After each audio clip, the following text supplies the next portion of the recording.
treating voiceless America.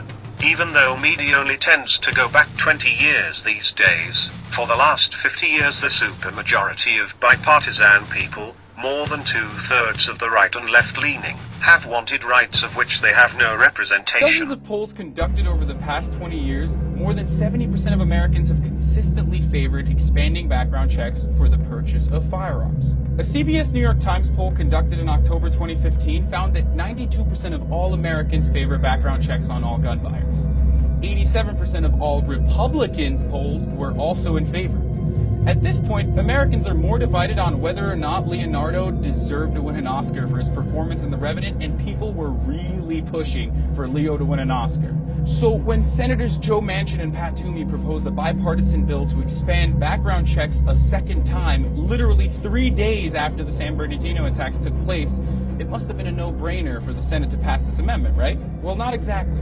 Matter of fact, the amendment failed with 48 in favor and 50 opposed, receiving fewer votes than it did in 2013, despite the increased public support for stricter regulations.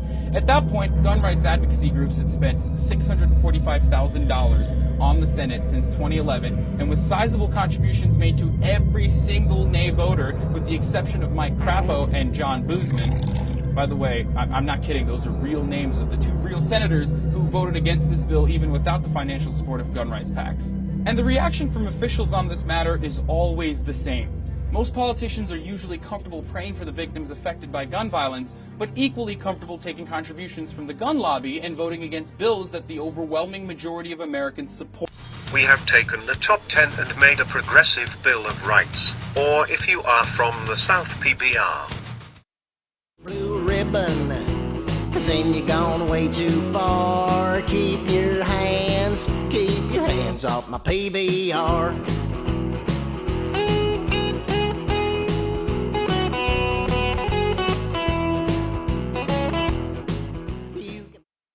Independents are the majority and a green umbrella of whatever name we agree on. Gathering under it, we will break the two-party system.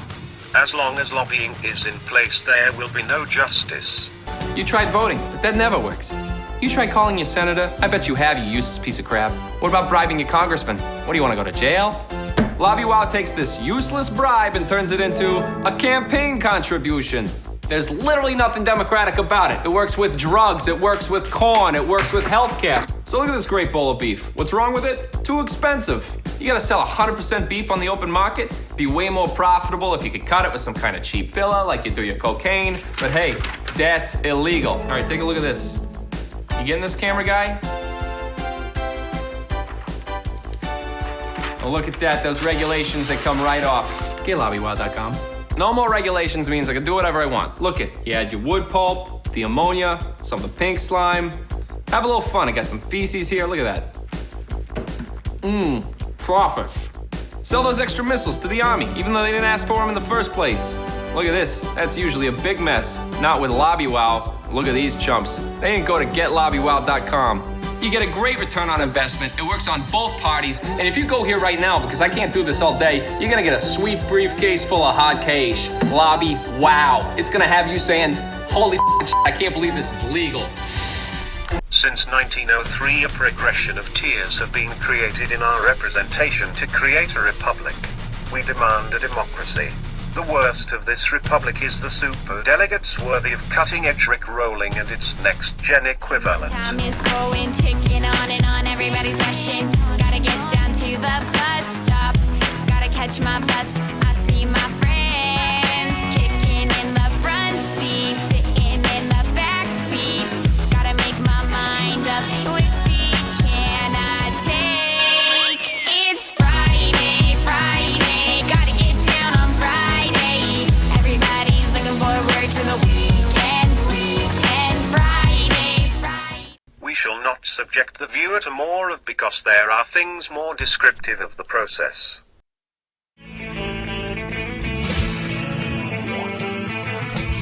No one told you life was gonna be this way. Your job's a joke, you broke, your love life's the old way.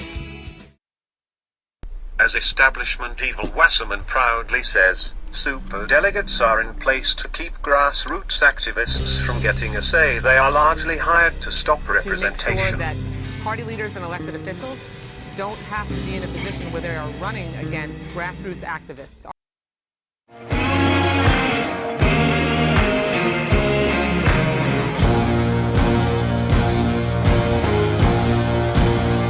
Who do you love when it all comes down to truth? Who do you love when it all comes back to you? Who do you love when you're lying in your bed? Who do you love? Who do you love? Underling Al Franken, with Obama-like displays of real progressive values and just as opposite in the end with policy. Oh fuck. Did you vote for identity again? Glass ceilings need destroying, but corporatists cannot be allowed to lead in the process. John Lewis, another revolutionary with such a powerful legacy, completely destroying his memory by turning into establishment shill for power. Well, we're moving on up to the east side, to a deluxe apartment in the sky.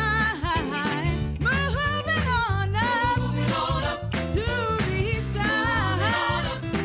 We finally got a piece of the pie. Fish don't fry in the kitchen, beans don't burn on the grill. Took a whole lot of trying just to get up that hill. Well, to be very frank, I don't want to cut you off, but I never saw him. Turn that back. I never met him. As we live, it's you and me, baby. I would chair the Student Nonviolent Coordinating Committee On up for 3 years, from 1963 to 1966. I was involved in the sit-in, the Freedom Ride, the March on Washington, the March from Selma to Montgomery, and directed the voter education project for 6 years. But I met Hillary Clinton. I met President Clinton. Nothing can bring me down. It's right. Nothing can bring me down. It's right. Jay Inslee, a person who cares so little about his constituents, have referred to him as the absentee governor.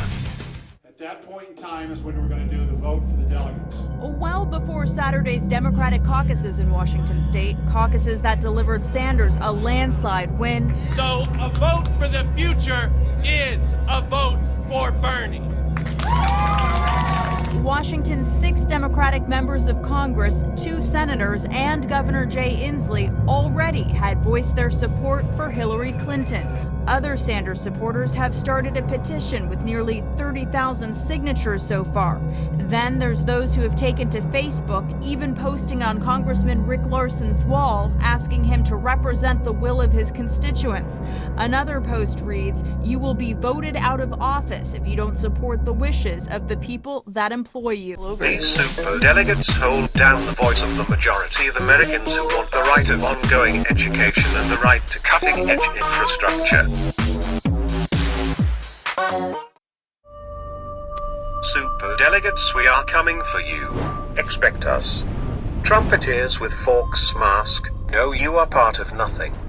We do not forgive.